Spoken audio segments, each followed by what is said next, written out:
ancestors.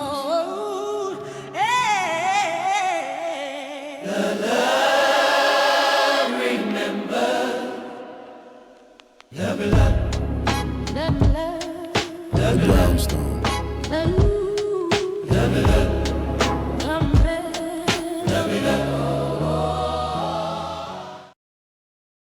New York City, the morning after the cipher. They never left Harlem. Not because they could not, because the city had already decided for them. Micah's Brownstone sat on 139th, between Lenox and 7th. 3 floors of pre-war bones and stubborn survival. The brickwork was dark with age and soot, mortar packed by hands that had not expected the building to outlive them. Radiators knocked in uneven rhythms like old men telling stories no one had written down. The deed was still in his grandmother's name, Reed Esther L.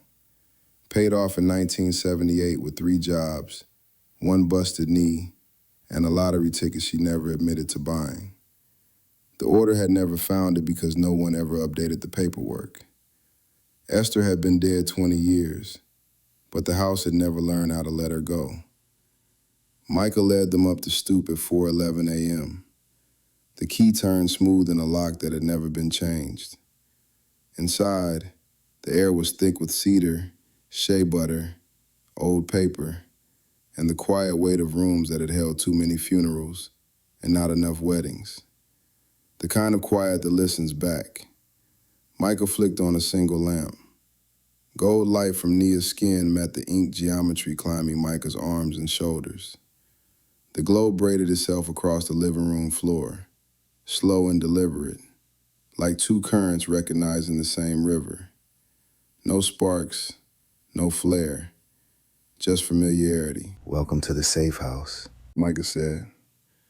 Mi casa es su evolución. Tariq dropped the duffels by the door and let out a low whistle. Damn, Mouthpiece, you been holding out on us. This crib nicer than Rosemary's. Rosemary came in last, arms full of paper bags that smelled like beef patties, cocoa bread, and grease-soaked paper. Boy, She said, setting them down. my house got history.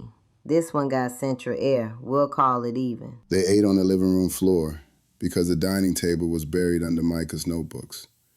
Stacks of paper covered in half-finished verses, margins crowded with arrows, scratched out lines, symbols that were not quite writing and not quite code. Nobody spoke for the first 10 minutes. Some hungers are older than conversation.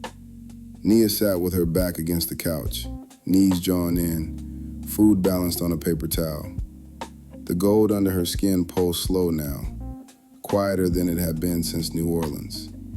She could feel the brownstone pressing back at her, not hostile, curious. Lily sat cross-legged beside Tariq, knees touching, not accidental. She had not stopped glowing violet since the cipher. The light was faint at first, barely visible unless you were looking for it.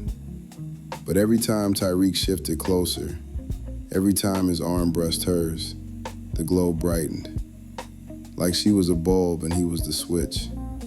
Tariq noticed. He pretended he did not. Micah noticed too. He smirked and said nothing. When the last patty was gone, Micah leaned back against the couch and wiped Scott's bonnet sauce from his fingers. He looked at Nia like he had been waiting patiently for the room to finish breathing. So, He said. Conduit. Nia exhaled through her nose. So, yeah. He nodded once, not surprised, not impressed. Like the word fit something he had already suspected. Rosemary broke the quiet. We got maybe 48 hours. She said, stirring sugar into a coffee that had not been sweetened enough, no matter how much she added. That crack in the concrete went viral before sunrise. Every agency from Langley to whatever alphabet soup Bell cooking up is already sniffing Harlem. 5 of us. Nia said softly. Micah looked up. Elijah's still scattered. She said, I'm the biggest piece walking, but he's not here. Not yet. The room adjusted to that. Micah absorbed it, then nodded slow. Then we make the 48 count. He stood and crossed the room, pulled a rolled-up map from behind a shelf of records, and pinned it to the wall with 4 push pins shaped like machetes. The paper was creased from use. Red circles marked Los Angeles, New Orleans, Harlem. Blue X's marked places that no longer existed.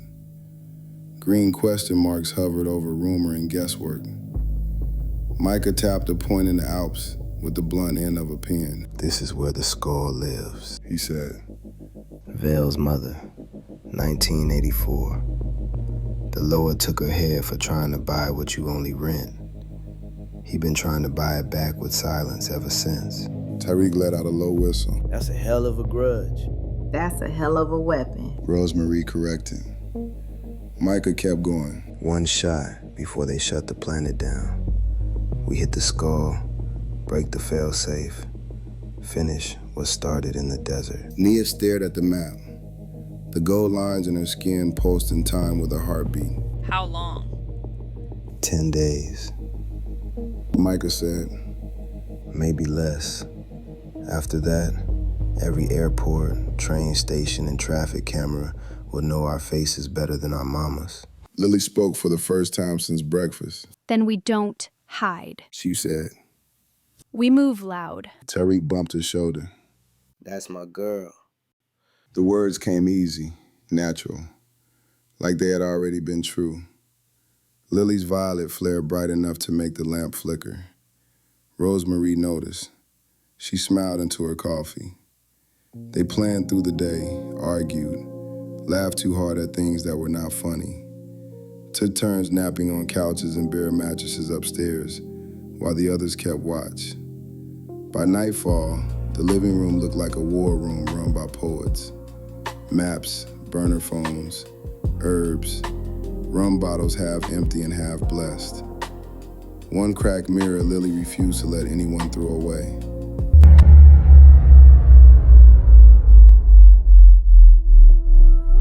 At 11:11 p.m., the power cut. Not the block, the brownstone. Every light died at once. The gold under Nia's skin and the ink in Micah's tattoos flared bright enough to read by. Tariq was on his feet immediately, hand already reaching for the bat by the door. Rosemary's eyes went solid onyx. Violet fire pooled around Lily's ankles. Micah moved to the window slow. 3 buildings down, a single red drone light hovered at roof level, staring straight at them. Micah turned back to the circle. Looks like 48 just turned into 47. He said. He smiled. Sharp. Beautiful. Good thing Harlem don't sleep. Outside, thunder that was not thunder rolled across the city. Inside, 5 people who had been strangers 8 days ago stood shoulder to shoulder and felt the current braid their heartbeats into one. The blood remembered. Tomorrow, the mountain will learn the sound.